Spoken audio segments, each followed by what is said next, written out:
প্রচণ্ড তাপপ্রবাহের ফলে স্কুলের সময়সীমার পরিবর্তন করা হলো শিক্ষা দপ্তরের তরফ থেকে। আজকে ভিডিওটির মধ্যে দিয়ে সেই সময়সীমা কি পরিবর্তন করা হলো সেই নিয়ে ডিটেলস বিষয়গুলো আপনাদের সামনে তুলে ধরবো। ভিডিওটির সঙ্গে থাকুন, ভালো লাগলে লাইক করুন, চ্যানেলে প্রথমবার হলে সাবস্ক্রাইব করে পাশের বেল আইকনটিকে অবশ্যই বাজিয়ে রাখুন। তো চলুন ভিডিওটিকে শুরু করা যাক। সামার ভ্যাকেশন 2025 রাজ্যের ছাত্রছাত্রীদের স্বাস্থ্যের কথা চিন্তা করে গ্রীষ্মকালীন অবকাশের বিষয়ে বিশেষ পদক্ষেপ নেওয়া হলো। সরকারি নির্দেশ অনুসারে 2রা জুন 2025 তারিখে দীর্ঘ প্রায় 1 মাসের ছুটি পেরিয়ে খোলা হয়েছে বিদ্যালয়গুলি। কিন্তু রাজ্যের সরকারি বিদ্যালয়ে খুলে গেলেও এখনও পর্যন্ত গরমের দাবদাহ বিন্দুমাত্র কমেনি, বরং রাজ্যের বেশ কিছু জেলায় এখনও পর্যন্ত ভয়ঙ্কর রকমের তাপপ্রবাহ চলছে। এই কারণেই এবার বিভিন্ন জেলা কর্তৃপক্ষের তরফে গ্রীষ্মকালীন বিদ্যালয় খোলা নিয়ে নতুন বিজ্ঞপ্তি জারি করা হলো। সরকারি বিদ্যালয়ের গ্রীষ্মকালীন ছুটি 2025 সালের এপ্রিল মাসের 30 তারিখ থেকেই রাজ্যের মাধ্যমিক এবং উচ্চ মাধ্যমিক স্তরের বিদ্যালয়গুলিতে ছুটি ঘোষণা করা দেওয়া হয়েছে।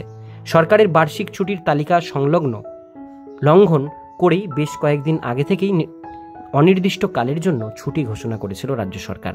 তবে তারপরে গত জুন মাসের 2 তারিখ খুলে গিয়েছে রাজ্যের সমস্ত বিদ্যালয়গুলি।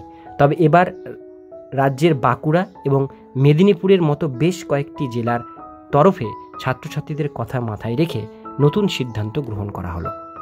প্রচণ্ড গরমের দাবদাহ এবং তাপপ্রবাহের কারণে এখনও নাজেহাল পশ্চিমবঙ্গ রাজ্যের বেশ কয়েকটি রাজ্য। এমনতো অবস্থায় রাজ্যের বাঁকুড়া জেলা প্রাথমিক বিদ্যালয় সংসদ বা ডিপিএসসির তরফে জেলার সমস্ত প্রাথমিক এবং জুনিয়র বেসিক বিদ্যালয়গুলিকে 4 জুন 2025 থেকে অনির্দিষ্টকালের জন্য মর্নিং স্কুলে রূপান্তরিত করা হয়েছে।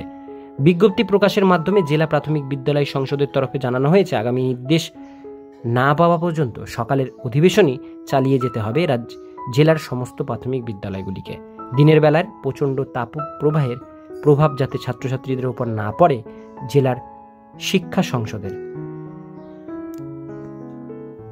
অপরদিকে পূর্ব মেদিনীপুর জেলার প্রাথমিক বিদ্যালয় সংসদের তরফেও এমন পদক্ষেপ নেওয়ার জন্য আবেদন জানানো হয়েছে। পশ্চিমবঙ্গ প্রাথমিক শিক্ষা পর্ষদের কাছে জানানো হয়েছে এই আবেদন।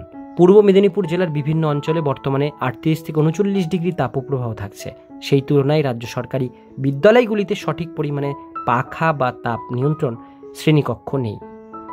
এমন অবস্থায় ছাত্রছাত্রীদের যাতে কোনো রকম সমস্যার সম্মুখীন না হয় সেটিকে লক্ষ্য করেই পূর্ব মেদিনীপুর জেলা প্রাথমিক বিদ্যালয় সংসদের তরফে আর্জি জানানো হয়েছে রাজ্যের প্রাথমিক শিক্ষা পর্ষদের কাছে, যেখানে জেলা সংসদের তরফে অন্ততপক্ষে 4 সপ্তাহ বা তা প্রবাহ না কমা পর্যন্ত সকালের বিদ্যালয় চালানোর অনুমতি চাওয়া হয়েছে। বর্তমানে সেই অনুমতির অপেক্ষায় জেলা শিক্ষা সংসদ।